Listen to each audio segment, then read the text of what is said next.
Assalamualaikum warahmatullahi wabarakatuh. Kembali lagi dalam acara podcast Dialog hari ini yang keempat. Kali ini akan bersama saya Tiananda Agustin selama beberapa menit ke depan untuk mencari tahu dan menggali informasi mengenai vaksin HPV. Sebelumnya saya ingin menanyakan kabar teman-teman semua. Apa kabar semuanya? Saya harap teman-teman semua sehat dan juga tetap semangat dalam jalani hari-hari. Ya, kali ini kita akan mengulik terkait vaksin HPV bersama dengan narasumber yang memiliki segudang informasi yang dapat diberikan kepada teman-teman semua. Ya, selamat datang Ibu Apoteker Dian Anggraini, Master of Science. Senang sekali Bu dapat diberikan kesempatan untuk berbincang bersama. Ya, sebelumnya Ibu mungkin dapat memperkenalkan diri kepada teman-teman semua. Baik, mungkin ini baru pertama kali kita jumpa ya. Baik, perkenalkan nama saya Ibu Dian Anggraini ya, lengkapnya Apoteker Dian Anggraini MSc. Saya dosen baru di sini ya, perkenalan juga buat kalian semua. Mungkin ada beberapa yang pernah saya ampu di kuliah ya. Iya, ada yang pernah ikut kuliah saya ya. Oke, hari ini mungkin kita akan sedikit berbincang-bincang, ngobrol-ngobrol ya terkait dengan vaksin HPV ya. Mungkin itu. Baik Ibu, kita langsung saja di sini sesuai dengan tema kita pada kali ini. Kenali vaksin HPV dan hindari dari kanker serviks. Dari slogan-slogan yang ada ya Bu ya, lebih baik preventif daripada kuratif. Iya. Lebih baik mencegah daripada mengobati. Nah Ibu, human papillomavirus ini atau HPV merupakan penyebab berbagai macam penyakit yang menjadi beban kesehatan dan ekonomi di seluruh dunia ya Bu ya. Nah, untuk infeksi HPV itu sebenarnya apa sih Bu? Lalu apakah virus ini dapat menular? Oke, sebelumnya ya kita tahu HPV itu kan human papillomavirus ya. Dia berupa virus yang menyerang area genital ya. Bisa perempuan, bisa laki-laki. Jadi memang bisa terjadi kedua belah pihak ya, laki-laki dan perempuan, hanya saja paling banyak terjadi pada wanita. Ya. Nah, infeksi ini itu biasanya menyerang sel epitel dari kulit kelamin ya.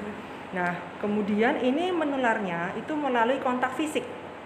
Ya, jadi kontak fisik itu sangat-sangat bisa menularkan, apalagi secara langsung ya. Jadi kalau misalnya ada yang mengalami gejala-gejala ya, HPV gitu ya, itu nanti bisa menularkan secara langsung melalui apa misalnya keringat misalnya.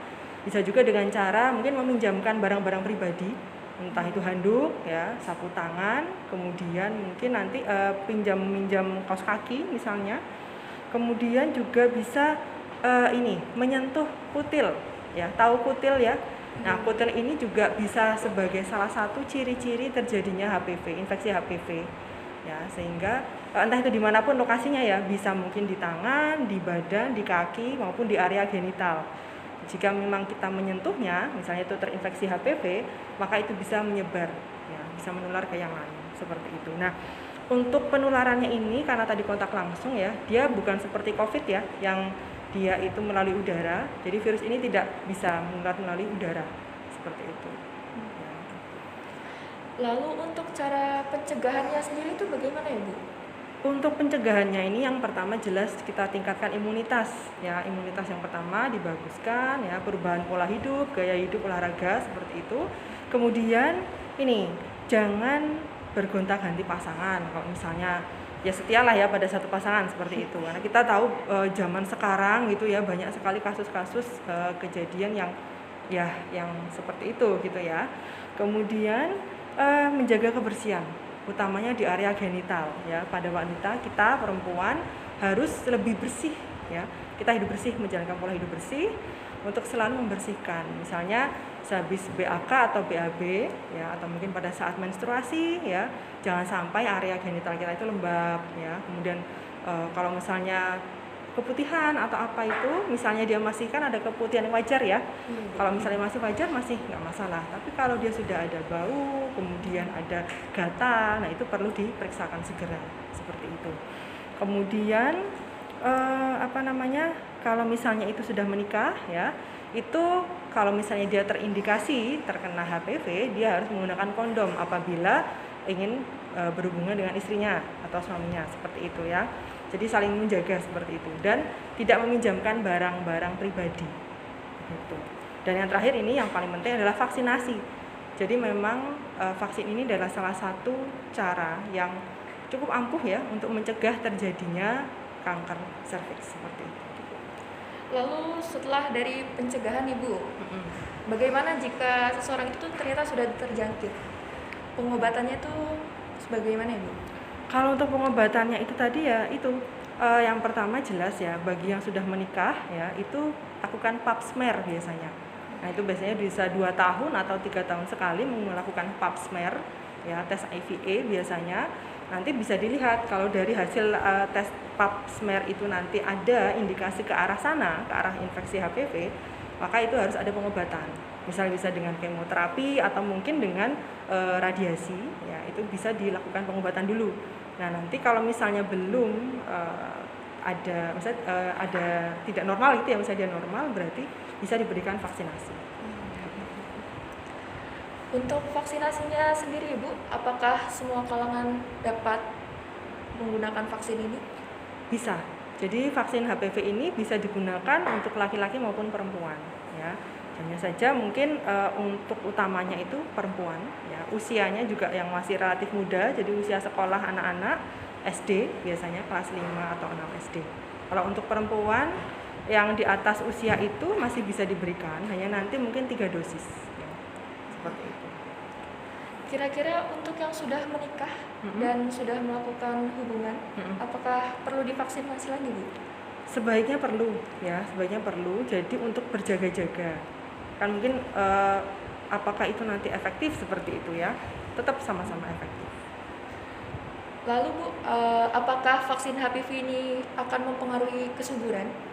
Kalau untuk mempengaruhi kesuburan itu tidak ya. Jadi dia aman-aman saja. Selama ini tidak ada berita atau tidak ada informasi yang misalnya dia berpengaruh pada jadi mandul misalnya, tidak seperti Belum ada itu. penelitiannya Belum ada berarti, Bu, penelitian ya? juga iya.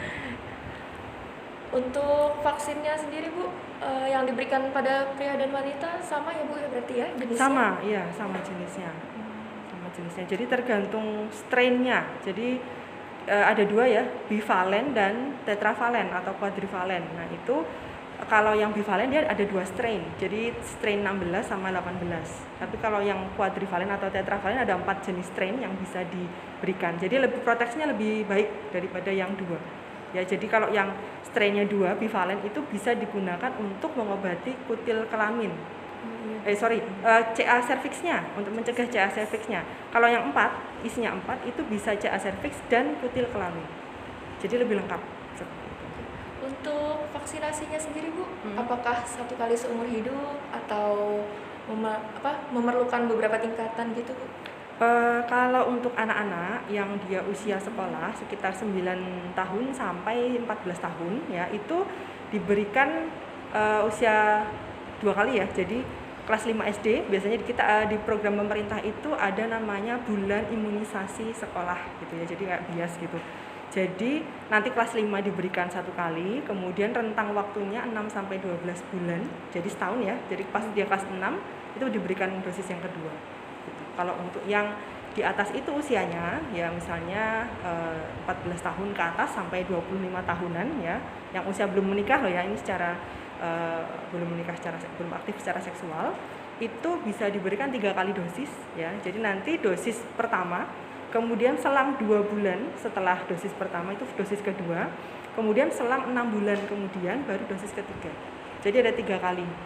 Kalau misalnya terlewat gimana gitu ya, nggak masalah. Jadi tetap diikuti aja. Karena vaksin itu dia itu tidak harus saklek harus hari ini gitu, misalnya harus bulan ini. Masih ada rentang waktu spare time-nya untuk cadangan ya, untuk bisa mengejar catch up-nya itu bisa. Untuk mendapatkan vaksin ini, apakah di seluruh pelayanan kesehatan tersedia, Bu? Oke, ini vaksin memang baru ya, jadi ditargetkan oleh pemerintah itu masuk ke dalam rekomendasi vaksinasi dasar untuk anak-anak, IDAI ya, itu memang baru mulai mau 2 tahun ini ya, baru gencar-gencarnya difokuskan ke situ, ditambahkan ya ke dalam jadwal vaksinasi. Nah, itu bisa diberikan. Kalau yang gratis ya itu tadi dari pemerintah, biasanya puskesmas atau mungkin rumah sakit yang ditunjuk ya. Kemudian kalau misalnya mau ke swasta bisa nggak Bu gitu? Bisa saja, asalkan rumah sakit swasta atau klinik swasta itu memang dia sudah menyediakan. Lumayan juga sih tapi harganya ya, hampir 1 juta ya, tergantung tadi jenisnya. Untuk efek sampingnya Bu, yang akan timbul setelah vaksinasi biasanya ada apa saja? Kalau vaksinasi itu seperti yang sudah pernah kita ya, kita gunakan ya, misalnya COVID kemarin ya, rata-rata sama. Jadi kalau untuk awal itu adalah mungkin kemerahan di area bekas suntiknya, kemudian mungkin agak lebam sedikit ya, hanya saja itu berlangsung sekitar 1 atau sampai 3 hari. Jadi masih tergolong sangat-sangat ringan ya.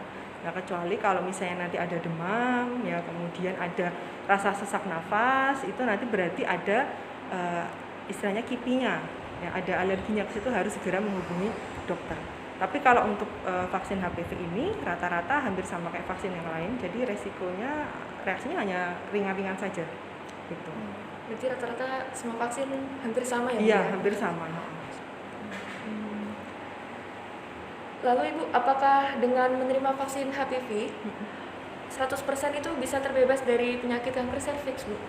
Kalau dibilang 100% terbebas itu tidak ya, kalau saya bilang. Karena kalau misalnya nih 100% kita merasakan oh sudah vaksin nih gitu ya, jadi kita kayak nggak masalah deh, aku bebas-bebas aja gitu. Nah itu malah tidak bisa ya, sama seperti COVID kemarin lah ya. Jadi walaupun sudah divaksin, tetap ada pencegahannya, tetap hidup sehat ya, tetap ada pola hidup bersih juga, higienisnya dijaga, nanti itu bisa lebih mencegah. Jadi tidak 100% untuk mencegah terjadinya CA cervix gitu. Lalu Bu, ada pernyataan, selain untuk mencegah infeksi, dalam beberapa kasus vaksin ini bisa berfungsi sebagai pengobatan. Tujuan pengobatannya adalah untuk membersihkan virus kutil kelamin pada orang yang sudah pernah terinfeksi. Lalu Bu, apakah benar vaksin HPV dapat mencegah dan menghilangkan kutil di kelamin? Ya, ada beberapa penelitian bahwa vaksin HPV ini bisa diberikan untuk yang mengalami kutil kelamin. Jadi yang sudah mengalami infeksi kutil kelamin itu bisa. Jadi bisa untuk sebagai pengobatan ya, dan juga dia untuk mencegah munculnya CA cervix itu. Jadi bisa. Lalu Bu, berita mengenai vaksin HPV ini katanya dapat mengakibatkan menopause dini. Itu sebenarnya mitos atau fakta ya Bu ya? Itu hoax. Itu hoax ya. Jadi jangan takut untuk vaksin HPV untuk yang masih muda. Bagi kalian-kalian yang masih muda yang belum menikah ya, usahakan kalau memang itu gratis dari pemerintah, pakai aja. Jadi gunakan. Jadi selama itu nggak berbayar ya kalau dari pemerintah ya. Kalau misalnya mau swasta kan memang lebih mahal berbayar. Jadi gunakan kesempatan itu seperti itu. Insya Allah itu hoax itu ya, yang katanya ada menopause dini. Pertanyaan terakhir Bu, apakah ada laporan masalah kesehatan serius setelah menerima vaksin HPV? Jika ada, kira-kira faktor penyebabnya itu apa ya Bu? Kalau untuk selama ini ya penggunaan vaksinasi HPV ini, itu belum ada laporan apapun terkait masalah kesehatan yang serius, kecuali kalau memang orang yang mau divaksin kan biasanya di screening dulu ya, sama seperti kita kalau vaksinasi COVID kemarin itu ada screening, misalnya kalau dia demam dia tidak boleh ikut vaksin dulu ya, kemudian kalau ada dia alergi dengan salah satu komponen dari vaksinnya itu berarti dia tidak boleh diberikan, jadi ditunda, mungkin dicek dulu seperti itu. Tapi selama ini belum ada laporan terkait masalah kesehatan yang serius gitu. Ya, baik Ibu, menarik sekali hari ini ya Bu ya untuk temanya. Terima kasih untuk bincang-bincangnya. Selanjutnya adalah penyerahan sertifikat kepada narasumber. Bagi panitia yang bertugas, dipersilahkan.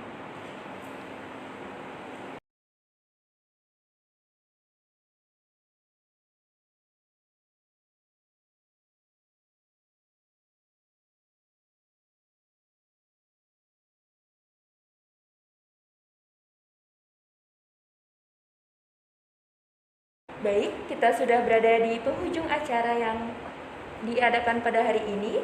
Semoga apa yang disampaikan tadi dapat menambah pengetahuan teman-teman semua, dan jangan lupa nantikan episode-episode selanjutnya yang tentunya akan mengangkat tema yang lebih menarik lagi.